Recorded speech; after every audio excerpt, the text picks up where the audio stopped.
Gulf ഫോക്കസിലേക്ക് എല്ലാ പ്രേക്ഷകർക്കും സ്വാഗതം. ഞാൻ പ്രജിൻ സി കണ്ണൻ. നോക്കാം വാർത്തകൾ വിശദമായി. കുവൈത്തിന്റെ 17ാമത് അമീറായി ഷെയ്ഖ് മിഷൽ അൽ അഹമ്മദ് അൽ ജാബിർ അൽ സബ സത്യപ്രതിജ്ഞ ചെയ്തു.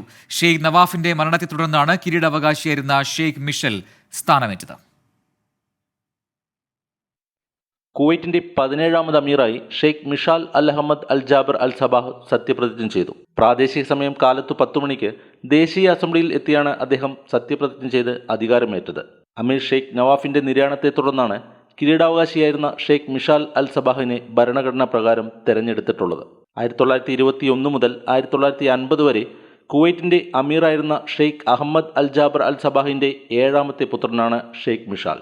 1940 സെപ്റ്റംബർ 27-നാണ് ജനനം. ലണ്ടനിലെ ഹെൻഡൻ പോലീസ് കോളേജിൽ നിന്നും ബിരുദം നേടിയ ഇദ്ദേഹം ആഭ്യന്തര വകുപ്പിൽ ഇന്റലിജൻസ് മേധാവിയായാണ് ഔദ്യോഗിക ജീവിതം ആരംഭിക്കുന്നത്. 2014 മന്ത്രി പദവിയോടെ ദേശീയ ഗാർഡ്സിന്റെ ചുമതല വഹിച്ചു. രാജ്യത്തെയും ഭരണഘടനയെയും ജനങ്ങളെയും സംരക്ഷിക്കാൻ ലക്ഷ്യമിട്ടുള്ള നാഷണൽ ഗാർഡ്സിന്റെ തന്ത്രം രൂപപ്പെടുത്തുന്നതിൽ അമീർ മിഷാൽ നിർണായക പങ്കുവഹിച്ചു. 2020 ഒക്ടോബർ 8-ന് കിരീടാവകാശിയായി അധികാരമേറ്റു. അന്തരിച്ച അമീർ ഷെയ്ഖ് നവാഫിന്റെ വലങ്കയായി 3 വർഷം ഭരണത്തിൽ ശ്രദ്ധേയമായ ഇടപെടലുകളും അന്താരാഷ്ട്ര തലത്തിലും നയതന്ത്ര ഇടപെടലുകളിലും രാജ്യത്തെ പ്രതിനിധീകരിച്ചതും ഷെയ്ഖ് മിഷാലാണ്. കിരീടാവകാശിയായി സ്ഥാനമേറ്റിട്ട് ഈ ഒക്ടോബറിൽ 3 വർഷം പൂർത്തിയായതിനു പിന്നാലെയാണ് കുവൈറ്റിന്റെ 17ാമത്തെ അമീറായി ഷെയ്ഖ് മിഷാൽ അൽ അഹമ്മദ് സബാഹിനെ തിരഞ്ഞെടുത്തത്. ഗിരീഷ് ഒറ്റപ്പാലം, 24 കുവൈറ്റ്. ഗസയിൽ വെടിനിർത്തൽ ചർച്ചകൾ പുനരാരംഭിക്കാൻ നീക്കവുമായി ഇസ്രയേലും ഹമാസും. ഖത്തറിന്റെ മധ്യസ്ഥതയിൽ ഒരാഴ്ച നീണ്ടു നിൽക്കുന്ന അടിയന്തര വെടിനിർത്തലിനാണ് നീക്കം. ചർച്ചകൾക്കായി ഹമാസ് മേധാവി ഈജിപ്തിലെത്തി. അടിയന്തര വെടിനിർത്തലുമായി ബന്ധപ്പെട്ട ചർച്ചകൾ പുനരാരംഭിക്കാൻ തയ്യാറാണെന്ന് ഇസ്രായേൽ പ്രസിഡന്റ് ഐസക് ഹെർസോഗ് അറിയിച്ചു. ബന്ദികളെ മോചിപ്പിക്കുന്നതിൽ ഇരുവിഭാഗവും സമവായത്തിലെത്തിയാൽ 2 ആഴ്ച നീണ്ടു നിൽക്കുന്ന അടിയന്തര വെടിനിർത്തൽ ഉണ്ടാകും. ഇസ്രായേലും ഹമാസും കടുംപിടുത്തം ഉപേക്ഷിക്കുമെന്നാണ് സൂചന. കഴിഞ്ഞ തവണ വെടിനിർത്തൽ കരാർ പ്രകാരം ഒരു ദിവസം 10-ലേറെ ബന്ദികളെയാണ് ഹമാസ് വിട്ടയച്ചത്. ശേഷിക്കുന്ന ബന്ദികളിൽ സ്ത്രീകൾ ഉൾപ്പെടെയുള്ളവരെ വിട്ടയക്കാൻ ഹമാസ് തയ്യാറാകാത്തതിനെ തുടർന്നാണ് ഇസ്രായേൽ ആക്രമണം പുനരാരംഭിച്ചത്. അടിയന്തര വെടിനിർത്തൽ ആവശ്യപ്പെട്ടുള്ള UN സുരക്ഷാ കൗൺസിൽ പ്രമേയത്തിൽ വോട്ടെടുപ്പ് നാളെ ഉണ്ടാകും. വടക്കൻ ജബലിയ അഭയാർത്ഥി ക്യാമ്പിൽ ഇസ്രായേൽ നടത്തിയ വ്യോമാക്രമണത്തിൽ 46 പേർ കൊല്ലപ്പെട്ടു. റഫേലുണ്ടായ ആക്രമണത്തിൽ ആരാധനാലയവും നിരവധി വീടുകളും തകർന്നു. ഗസയിലെ ജനങ്ങളിൽ ഭൂരിഭാഗവും പട്ടിണിയിൽ വലയുകയാണെന്ന് ഐക്യരാഷ്ട്ര സംഘടന ആശങ്കയറിയിച്ചു. International desk, 24. കുവൈറ്റ് മന്ത്രിസഭ രാജിവെച്ചു. പ്രധാനമന്ത്രി ഷെയ്ഖ് അഹമ്മദ് നവാഫ് അൽ സബ പുതിയ അമീർ ഷെയ്ഖ് മിഷൽ അൽ അഹമ്മദ് അൽ ജാബിർ അൽ സബാനാണ് രാജിക്കത്ത് നൽകിയത്. സീഫ് പാലസിൽ നേരിട്ടെത്തി രാജിക്കത്ത് കൈമാറുകയായിരുന്നു. ഇത് സംബന്ധിച്ച് കൂടുതൽ വിവരങ്ങൾ പുറത്തുവിട്ടിട്ടില്ല. ഖത്തർ ദേശീയ ദിനാഘോഷത്തിന്റെ ഭാഗമായി പരമ്പരാഗത രീതിയിൽ നിർമ്മിച്ച ഖത്തർ ഹൗസ് സന്ദർശകരെ ആകർഷിക്കുന്നു. ദർബൽസായിലാണ് ഖത്തർ ഹൗസ് നിർമ്മിച്ചിട്ടുള്ളത്. കുറച്ച് മലയാളികളുടെ രാപ്പകലില്ലാത്ത അധ്വാനവുമുണ്ട് ഇതിന് പിന്നിൽ. ഗസയിലെ ഇസ്രായേൽ ആക്രമണവും കുവൈത്ത് അമീറിന്റെ വിയോഗവും ഇത്തവണത്തെ ഖത്തർ ദേശീയ ദിനാഘോഷങ്ങൾക്ക് മാറ്റുകുറച്ചെങ്കിലും പതിവ് സാംസ്കാരിക പരിപാടികൾക്ക് ഇത്തവണയും കുറവുണ്ടായിരുന്നില്ല. ദോഹയിൽ നിന്നും 26 കിലോമീറ്റർ അകലെയുള്ള ഉംസലാൽ മുഹമ്മദിലെ ദർബൽസായി മൈതാനിയാണ് സാംസ്കാരിക പരിപാടികളുടെ പ്രധാന വേദി. ഖത്തർ ഹൗസ് എന്ന പേരിൽ പരമ്പരാഗത രീതിയിലുള്ള പഴയകാലത്തെ വീട് പുനർനിർമ്മിച്ചാണ് സന്ദർശകരെ രാജ്യത്തിന്റെ പൗരാണിക സംസ്കാരത്തെക്കുറിച്ച് ഓർമ്മപ്പെടുത്തുന്ന പ്രദർശനം ഒരുക്കിയത്. കുറഞ്ഞ ദിവസങ്ങൾക്കുള്ളിൽ ഇത്തരമൊരു വീട് പൂർത്തിയാക്കുകയെന്ന ദൗത്യം ഏറ്റെടുത്തതാവട്ടെ കോട്ടയം തിരുവല്ല സ്വദേശിയുടെ ഉടമസ്ഥതയിലുള്ള സ്ഥാപനം. രൂപകൽപ്പന മുതൽ മരപ്പണികൾ വരെ കൃത്യസമയത്ത് പൂർത്തിയാക്കിയ തൊഴിലാളികളിൽ ഭൂരിഭാഗവും മലയാളികൾ. 23 ദിവസം, എക്സാക്ട്ലി പറഞ്ഞു കഴിഞ്ഞാൽ 23 ദിവസം കൊണ്ടാണ് ഈ വർക്ക് കംപ്ലീറ്റ് ചെയ്തത്. ഇത് ഏകദേശം 15,000 സ്ക്വയർ ഫീറ്റ് ഏരിയ ഉള്ള ഒരു കെട്ടിട സമുച്ചയമാണിത്. ഇതിനകത്തെ പ്രത്യേകത എന്ന് പറയുന്നത് ഖത്തറിൻ്റെ പ്രൗഢിയും പൗരാണികതയും വിളിച്ചോതുന്ന ഒരു ബിൽഡിംഗാണ്.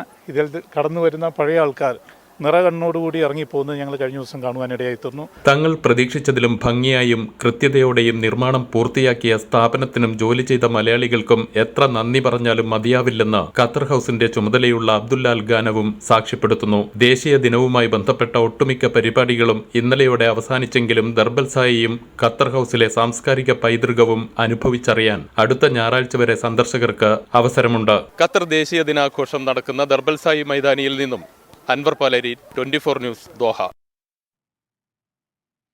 സൗദി ദമാമിൽ വാഴക്കാട് വെൽഫെയർ സെന്റർ സംഘടിപ്പിച്ച പ്രഥമ അണ്ടർ 16 ചിൽഡ്രൻസ് സോക്കർ ഫുട്ബോൾ ടൂർണമെന്റിൽ Al Khobar Malabar united soccer academy വിജയികളായി. ആവേശകരമായ കലാശപ്പോരിൽ ടൈബ്രേക്കറിലൂടെയാണ് വിജയികളെ കണ്ടെത്തിയത്. ദമാമിലെ വാഴക്കാട് വെൽഫെയർ സെന്റർ പ്രവർത്തകരാണ് കുട്ടികൾക്ക് ആദ്യമായി അണ്ടർ-16 ചിൽഡ്രൻസ് സോക്കർ ഫുട്ബോൾ ടൂർണമെന്റ് സംഘടിപ്പിച്ചത്. ദമാം ഫൈസലിയയിലെ ലാസ്റ്റ് സ്റ്റേഡിയത്തിൽ ഒരു ദിവസം മുഴുവനും കുട്ടികളിലും രക്ഷിതാക്കളിലും ഫുട്ബോൾ ആവേശലഹരി സമ്മാനിക്കുന്നതായിരുന്നു ഓരോ മത്സരങ്ങളും. കിഴക്കൻ പ്രവിശ്യയിലെ പ്രമുഖ അക്കാദമികളിലെ കുട്ടികളാണ് വിവിധ ടീമുകൾക്ക് വേണ്ടി ബൂട്ടണിഞ്ഞത്. തങ്ങളുടെ മക്കളുടെ കളിക്കളത്തിലെ വിസ്മയ പ്രകടനങ്ങൾ കാണാൻ കുടുംബങ്ങൾക്കും പ്രത്യേകം സൗകര്യമൊരുക്കി സംഘാടകർ. ലീഗ് അടിസ്ഥാനത്തിൽ നടന്ന മത്സരത്തിന്റെ ആവേശകരമായ കലാശ പോരാട്ടത്തിൽ നിശ്ചിത സമയത്തിൽ ഗോൾ രഹിത സമനില പാലിച്ചതിനാൽ ടൈബ്രേക്കറിലൂടെയാണ് ഫോക്കോ സോക്കർ ഫുട്ബോൾ അക്കാദമിയെ പരാജയപ്പെടുത്തി മലബാർ യുണൈറ്റഡ് സോക്കർ അക്കാദമി കിരീടം സ്വന്തമാക്കിയത്. ടൂർണമെന്റിലെ മികച്ച കളിക്കാരനായി ഫോക്കോ സോക്കറിന്റെ മുഹമ്മദ് സാഹിയെയും മലബാർ യുണൈറ്റഡ് സോക്കർ അക്കാദമിയുടെ കളിക്കാരായ ഷയാൻ ഷമീർ, മുഹമ്മദ് ഫർഹാസ് എന്നിവരെ യഥാക്രമം മികച്ച ഗോൾ കീപ്പറായും മികച്ച ഡിഫൻഡറായും തെരഞ്ഞെടുത്തു. ടൂർണമെന്റിൽ ടോപ്പ് സ്കോറർ പുരസ്കാരത്തിന് ഫോക്കോ സോക്കറിന്റെ നദീം മുഹമ്മദും അർഹനായി. ദമാം സോക്കർ അക്കാദമിയുടെ ആദം അബ്ദുൽ വാഹിദിന് എമർജിംഗ് പ്ലെയർ ട്രോഫിയും നൽകി. കിഴക്കൻ പ്രവിശ്യയിലെ പ്രമുഖർ ചേർന്ന് വിജയികൾക്കുള്ള ട്രോഫികളും മെഡലുകളും സമ്മാനിച്ചു. വാഴക്കാട് വെൽഫെയർ സെന്റർ രക്ഷാധികാരി മുജീബ് കളത്തിൽ സ്വാഗതവും ടൂർണമെന്റ് കമ്മിറ്റി കൺവീനർ ഷബീർ ആക്കൂട് നന്ദിയും പറഞ്ഞു. സുബൈറുദ്ദീനൂർ, 24 ദമാം. ഹജ്ജ് തീർത്ഥാടനത്തിനുള്ള ഓൺലൈൻ അപേക്ഷാ തീയതി നീട്ടി. 2024 ജനുവരി 15 വരെ ഹജ്ജിന് ഓൺലൈനായി അപേക്ഷിക്കാം. ഇന്ന് അവസാനിക്കാൻ ഇരിക്കെയാണ് അപേക്ഷാ തീയതി നീട്ടിയത്. 2024 ജനുവരി 15 ഇഷ്യൂ ചെയ്തതും 2025 ജാനുവരി 31 വരെ കാലാവധിയുള്ള ഇന്ത്യൻ ഇന്റർനാഷണൽ പാസ്പോർട്ട് ഉള്ളവർക്ക് അപേക്ഷ സമർപ്പിക്കാവുന്നതാണ്. ഇതുവരെയായി 9419 ഓൺലൈൻ അപേക്ഷകൾ ലഭിച്ചിട്ടുണ്ട്. സൗദിയിൽ 3 പതിറ്റാണ്ട് നീണ്ട പ്രവാസ ജീവിതത്തിനു ശേഷം നാട്ടിലേക്ക് മടങ്ങുന്ന മുതിർന്ന മാധ്യമ പ്രവർത്തകൻ അബ്ദുറഹ്മാൻ തുറക്കലിന് ജിദ്ദ ഇന്ത്യൻ മീഡിയ ഫോറം യാത്രയയപ്പ് നൽകി. പ്രസിഡന്റ് സാദിഖ് അലി തുവൂർ ഫലകവും ജനറൽ സെക്രട്ടറി സുൽഫിക്കർ ഒത്തായി സ്നേഹോപഹാരവും കൈമാറി. മീഡിയ ഫോറം സഹപ്രവർത്തകർ നൽകിയ പിന്തുണയ്ക്കും സഹകരണത്തിനും ഫോറത്തിന്റെ മുൻ ഭാരവാഹി കൂടിയായ അബ്ദുറഹ്മാൻ തുറക്കൽ നന്ദി അറിയിച്ചു. സാബിദ് സലീം ചടങ്ങിൽ സംസാരിച്ചു. ജിദ്ദ അനാക്കിഷ് KMCC സംഘടിപ്പിക്കുന്ന ഖുർആൻ പാരായണ മത്സരത്തിന്റെ ഗ്രാൻഡ് ഫിനാലെ മറ്റന്നാൾ രാത്രി 7 മണിക്ക് ബഗ്ദാദിയ ഖറം ജിദ്ദ ഹോട്ടലിലാണ് പരിപാടി. 5 വിഭാഗങ്ങളിലായി 38 പേരാണ് ഫൈനലിൽ മാറ്റുരയ്ക്കുക. സമാപന സമ്മേളനത്തിൽ KMCC നേതാക്കൾക്ക് പുറമെ വിവിധ മതസംഘടനാ പ്രതിനിധികളും സാമൂഹ്യ സാംസ്കാരിക മാധ്യമ പ്രവർത്തകരും പങ്കെടുക്കും. ബഷീർ കീഴിലത്ത്, AC മുജീബ്, മുഹമ്മദ് ഫത്ത, ബഷീർ കുറ്റിക്കടവ്, കൺവീനർ റഹ്മത്ത് അലി തുടങ്ങിയവർ വാർത്താ സമ്മേളനത്തിൽ പങ്കെടുത്തു.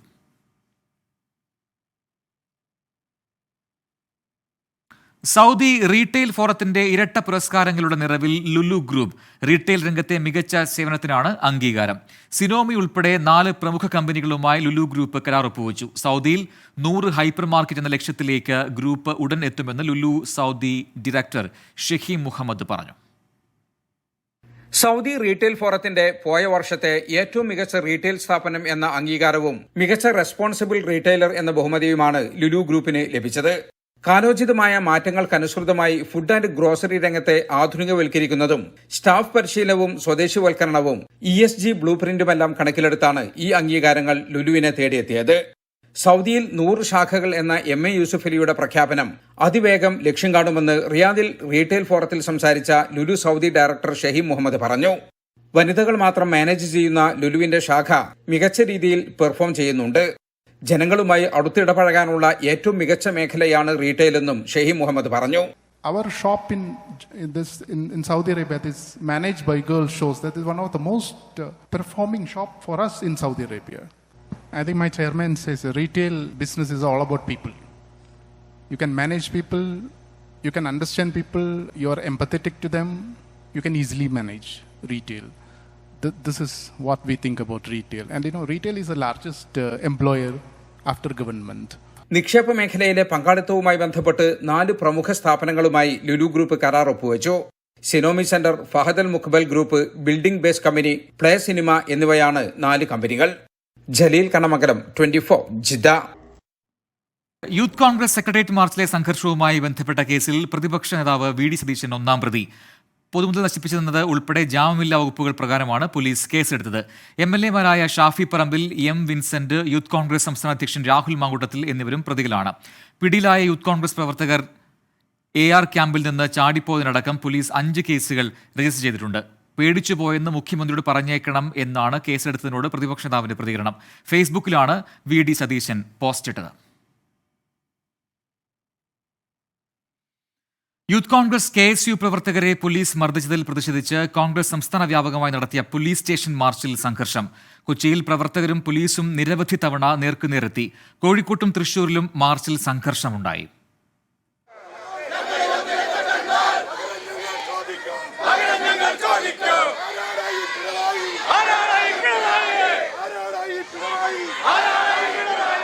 എറണാകുളം കമ്മീഷണർ ഓഫീസിലേക്കായിരുന്നു മാർച്ച്. കോൺഗ്രസ് പ്രവർത്തകർ ബാരിക്കേഡ് മറിച്ചിടാൻ ശ്രമിച്ചതോടെ സമരം അക്രമാസക്തമായി. പോലീസിന്റെ ലാത്തിയും സമരക്കാർ പിടിച്ചുവാങ്ങി.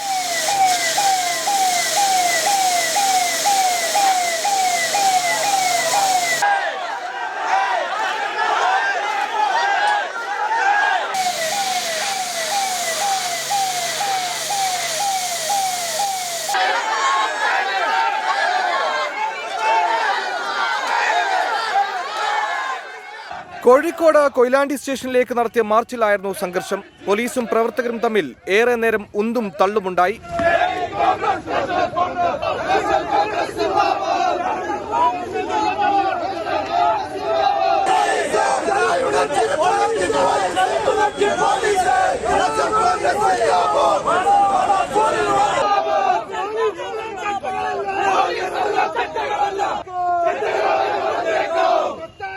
തൃശൂർ ഈസ്റ്റ് പോലീസ് സ്റ്റേഷനിലേക്ക് നടത്തിയ മാർച്ചിൽ കോൺഗ്രസ് പ്രവർത്തകന് പരുക്കേറ്റു.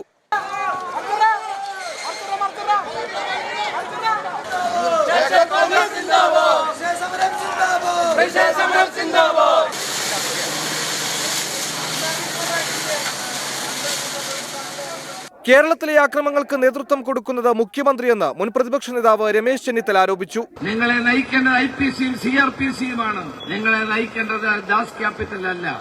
നിങ്ങളെ നയിക്കേണ്ടത് മാർക്സിസ്റ്റ് പാർട്ടിയുടെ സംസ്ഥാന കമ്മിറ്റി ഓഫീസായ AKG സെന്ററിൽ നിന്നുള്ള തിട്ടൂരമല്ല നിങ്ങളെ നയിക്കേണ്ടത്.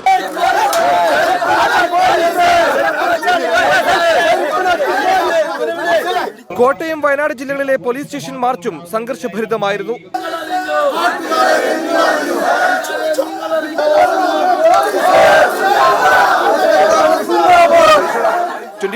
കൊച്ചി. യൂത്ത് കോൺഗ്രസ് സമരത്തിന് പിന്നാലെ CPIM കോൺഗ്രസ് വാക്പോര്. കോൺഗ്രസ് കലാപത്തിനാണ് ശ്രമിക്കുന്നതെന്ന് CPIM ആരോപിച്ചു. പ്രതിപക്ഷ നേതാവിന്റെ വിമർശനങ്ങൾക്ക് വർക്കലയിലെ നവകേരള സദസ്സിൽ മുഖ്യമന്ത്രി തന്നെ മറുപടി നൽകി. കണ്ണിന് കണ്ണ് എന്ന തരത്തിൽ CPIMനെ നേരിടാനാണ് തീരുമാനമെന്ന് KPCC അധ്യക്ഷൻ K. സുധാകരൻ ഡൽഹിയിൽ പറഞ്ഞു. നവകേരള സദസ്സിനെതിരായ യൂത്ത് കോൺഗ്രസ് പ്രതിഷേധം ഇന്നത്തെ സെക്രട്ടേറിയറ്റ് മാർച്ചിന് ശേഷം നേർക്കുനേർ പോർവിളിയായി മാറി. മാർച്ച് ഉദ്ഘാടനം ചെയ്തുകൊണ്ട് പ്രതിപക്ഷ നേതാവ് നടത്തിയ പ്രസംഗത്തിന് നവകേരള വേദിയിൽ മുഖ്യമന്ത്രിയുടെ മറുപടി. യൂത്ത് കോൺഗ്രസിനെ അതിന്റെ പ്രതാപകാലത്ത് പോലും ഭയപ്പെട്ടിട്ടില്ലെന്ന് പിണറായി വിജയൻ.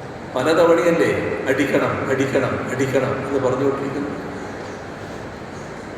എന്താണ് നിങ്ങളുടെ മാനസികാവസ്ഥക്ക് പറ്റിയത് എന്ന് സ്വാഭാവികമായി ചിന്തിച്ചു പോകില്ലേ? ഏത് പ്രതാപത്തിൻ്റെ ഭാഗമായിട്ടാണ് യൂത്ത് കോൺഗ്രസിനാണ് ഈ ഭയപ്പെടുത്താൻ കഴിയുന്നത്? അതുകൊണ്ട് വല്ലാതെ മേലിനടിക്കാൻ പുറപ്പെടേണ്ട. അടിക്ക് തിരിച്ചടി എന്ന് പ്രസംഗിച്ച VD സതീശൻ തിരിച്ചടിക്കാൻ മറുഭാഗത്തും ആളുണ്ടെന്നോർക്കണമെന്ന് LDF കൺവീനർ EP ജയരാജൻ പറഞ്ഞു. VD സതീശന്റെ നേതൃത്വത്തിൽ കലാപമുണ്ടാക്കാനാണ് യൂത്ത് കോൺഗ്രസുകാർ ശ്രമിച്ചതെന്ന് CPIM സംസ്ഥാന സെക്രട്ടറി MV ഗോവിന്ദൻ ആരോപിച്ചു. ഒരു സംഘർഷവും ഉണ്ടായില്ല. അവിടെ കോൺഗ്രസുകാർ, യൂത്ത് കോൺഗ്രസുകാർ VD സതീശന്റെ നേതൃത്വത്തിൽ കലാപം നടത്താനുള്ള ശ്രമം നടത്തിയത്. യഥാർത്ഥത്തിൽ പൂർണ്ണമായിട്ടും അവർ കടന്നാക്രമണം നടത്തുകയാണ് ചെയ്തിട്ടുള്ളത്.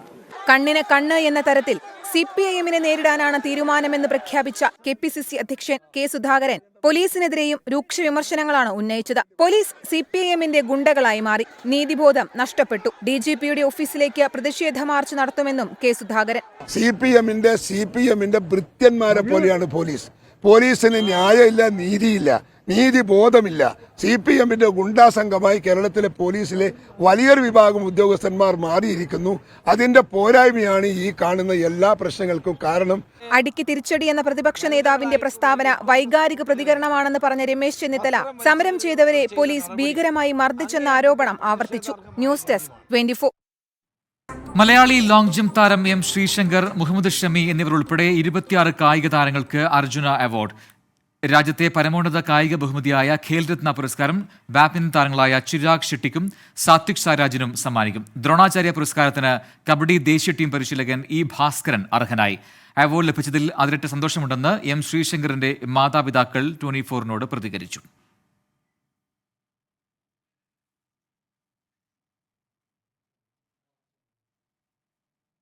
ബുള്ളറ്റിൻ പൂർത്തിയാവുന്നു. Good night.